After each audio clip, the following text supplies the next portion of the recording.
Empat cara utama untuk senang lekat. 1. Kenali dan sasarkan waktu subur. Ovulasi biasanya berlaku 12 hingga 14 hari sebelum haid berikutnya dalam kitaran 28 hari. Lakukan hubungan intim selang 2 hari bermula 2 hari sebelum ovulasi untuk pastikan sperma dalam badan semasa telur dilepaskan. 2. Gaya hidup sihat dan pemakanan berkhasiat. Hentikan pil perancang, hadkan kafein, berhenti rokok dan alkohol.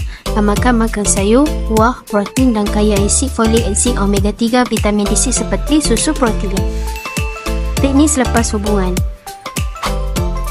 Selepas ejakulasi, terus baring mengiring selama 2 hingga 4 jam untuk bantu sperma bergerak ke cervix.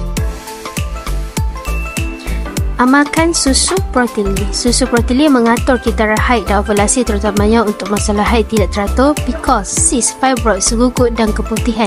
Susu protein menyokong keseimbangan hormon dan baiki fungsi rahim dari dalam. Orang pasangan TTC, jom amalkan susu protein.